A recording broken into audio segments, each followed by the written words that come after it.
All right, Ian. Netflix.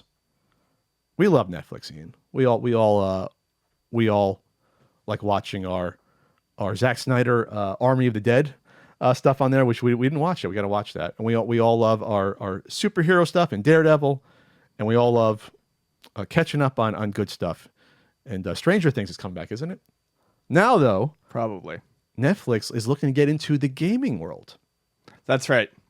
So Netflix is they've been talking for a while about wanting to get into gaming and do more interactive content. They've started dipping their toes in this water a few years ago when they did... no, not hot tubs. When they started doing... they did the Black Mirror episode, Bandersnatch. Yeah, that was excellent.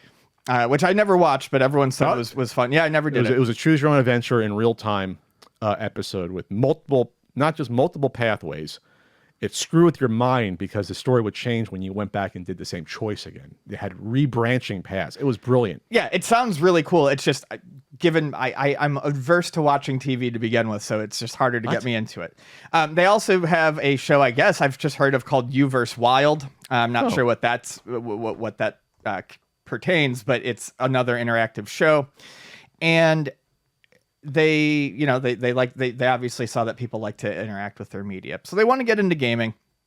It would be some licensed stuff and some of their own sponsored content, like we see with their docu-series and stuff like that, that they said that they would potentially get into. I think, as far as I still think personally, we're not there yet, technology-wise. I just don't think we're there for reliable streaming yet. Stadia, across the board, people are saying it's not exactly reliable. You have the Xbox streaming, Game Pass. Apple Arcade, which is really good value at $5 a month. Apple Arcade is great because it lets you download the games. It's not just streaming. And plus, they have their little boxes. You could play those on your TV, not just on your phone or a tablet. Yeah, right. You can hook up a controller and everything. Netflix has said that they kind of want to do their own Apple Arcade. Mm-hmm. That's basically what they're looking at. That's the model they're looking at. So what I'd be interested in is, would they do it all streaming? Would they do it with like a required box that could temporarily download the game to keep it from... Well, no, because then you'd have to have... Then it would be a console. You'd have to obviously have the processors and stuff in there. See, this Axios report says, I just added that link. A source familiar with Netflix's plan tells Axios to think of it as a smaller Apple Arcade. Apple Arcade isn't that big. That Apple Arcade doesn't have hundreds of games. It's a very, very well curated.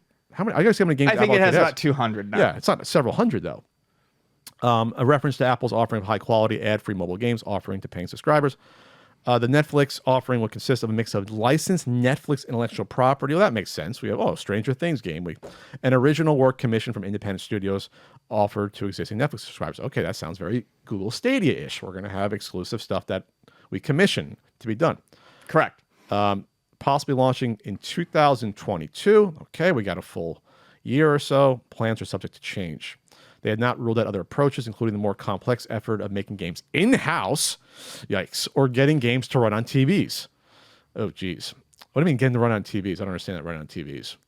You mean like run through the hardware on TVs, like on a smart TV? I don't understand that part, because there are smart TV games that come with your TV for free that do run on them. So maybe that's what they're thinking about. But that's weird. I don't get that part. But yeah. They said they've been dabbling with games for some time. Well, they know about the Witcher show, the Castlevania show, which I watched. The first season was pretty good. They already finished the show. God, they put out these seasons like 3 a year. Seems like they're doing Assassin's Creed. I had no idea. First 2 seasons of Castlevania were very good. The 3rd and 4th seasons were extremely rocky. They just fall off. Well, I mean, spoilers. Oh no. Okay. Go for it. Spoilers, at the end of the 2nd season, they kill Dracula, and that's like the Castlevania story in a nutshell. It works really well for 2 seasons. After that, they had to start making shit up. Okay. I actually want to watch that at some point. I watched the first, 4 or 5 episodes when it first came out. The spoiler was not much of a 2 years spoiler, ago. but yes. Does it follow the games for the most part, or somewhat? The first 2 seasons kind of follow the arc of a game, yes. Okay. All right. The 3rd and 4th seasons, they kind of make stuff up. All right. Okay. So here's the deal. Netflix.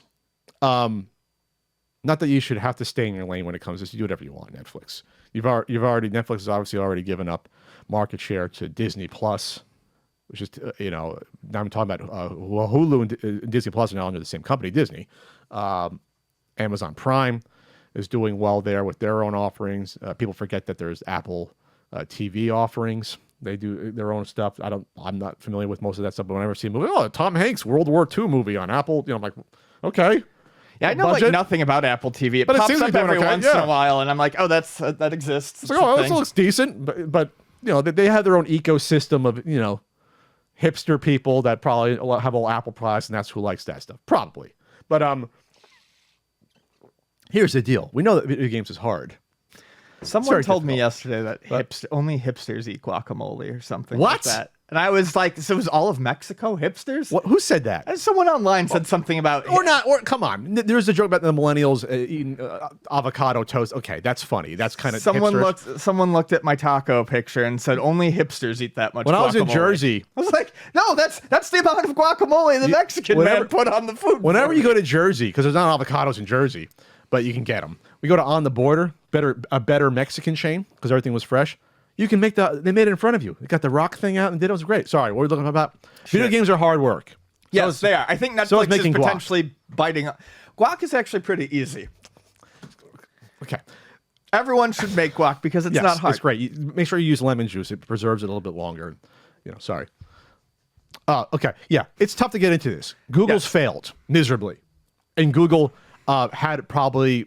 the tech to do this. Cue the Stadia defenders. I'm sure that they'll be coming. we had a Stadia podcaster come after us. Oh, did we? The one, yeah. I looked at it as like, who's defending this? Oh, he does the Google Stadia podcast. I'm like, are you on Google's payroll? This was like a year ago. Who's upset about our Stadia coverage? Oh, Mr. Stadia. Mr. I'm not John saying Stadia. I'm not saying you couldn't be enthusiastic about a bad gaming product. We see that all the time with people attacking us over one that's going to be pushed back from October. But the point is this. Is that if these big companies with money can't figure this out, at some point you got to say, hey, listen, maybe we shouldn't bother trying this at some point. What Apple Arcade is doing is entirely different because it's already built into their ecosystem of app games. So it's not like they're doing something radically different. They're just saying, okay, instead of paying for each game, here's a subscription for these awesome games that we're curating. Yeah, they just found a way to block off some of them. I'm paying $5. It's already there. I'm paying $5 a month for games that I'm not playing. So they got me. Yeah. But if I want to play it, I'll be like, oh, here's an update to cats killing each other with big sticks. Okay. I got to figure out how to... Is that a game? No, I got to figure out how to sync a PlayStation controller to my phone. Oh, it's just a Bluetooth thing. Yeah. Yeah. But they're good games. Yeah, there's a lot of good ones on there. But the point is that Apple has more money than, most nations. And like I said, they're in the infrastructure. They're in the business of app games. Netflix is not in the business of video games at all. At all. Minus a choose your own adventure episode of Black Mirror. Right. That's really a choose your own adventure little experimental thing. And that cost them an entire season. They did that movie instead of doing a season of content. That was a sacrifice. Yeah, so there's work to be done on these, and it's not small. Hell, I like to see more choose your own adventure stuff on Netflix. Well, that's what I was gonna say. Versus pure video games. I have a feeling we will see Netflix get into video games or game streaming at some point fully in the future. I just think it's bound to happen. But I think what would actually work best for Netflix would be to focus specifically on games that are more similar to interactive movies. I don't like the guy's writing, but David Cage, the guy who does all did like Heavy Rain, Detroit Become Human, Beyond Two Souls, all of those games that are essentially interactive movies. With some QuickTime stuff thrown in. Yeah, with QuickTime stuff thrown in. You use a controller, you move the character around, you do things, and it changes the outcome of the scene, or it can change the story. It's more video gamey than just a choose your own adventure, but it's still at the very heart of it a movie. you're watching a story. There are ways you can't die. You can do poorly and it will change how something happens. But a lot of it is just, press these buttons. It's not a lot of like super difficult gaming with complex controls. I think that would fit really well. Also because you could stream those and not worry about things necessarily, not worry as much about things like lag. Sure. It's like now it's a decision, and now it affects the outcome. Like this You versus Wild interactive, you're helping out Bear Grylls. I never watched it before. Oh, okay, that's what that is. I never watched it before, but it sounds like that's what it is. Oh, should I eat this bug or not? And then if you eat it, you see him choke and die or something like that. That's why I figured something like that. That could be fun. If that's what your definition of gaming is, that you can use with any remote controller, okay. Or even if you have to use a video game controller, but like I said, low impact story based experiences, I think would do very well. Up, down, left, right, and a button. I think that's what you use. We'll use left, right, and a button for Bandersnatch. Just hook a Dragon's Lair chassis up to the front of it. Move, sword. but that's all you need for most of this interactive stuff. Move, action. A guy's punching at you. Move. You kick him in the nards. I used nards twice on this podcast. I haven't used it in like 2 years. Yeah, I think Netflix has to be careful. This is me telling Netflix to be careful because we've seen this story before, obviously. We've seen this story, yes, we're seeing it play out with an entrepreneur that thinks he's going to revolutionize gaming as well with a console aimed towards millennial moms. So like you stick with what brought you to the dance, Netflix. That's all we're saying.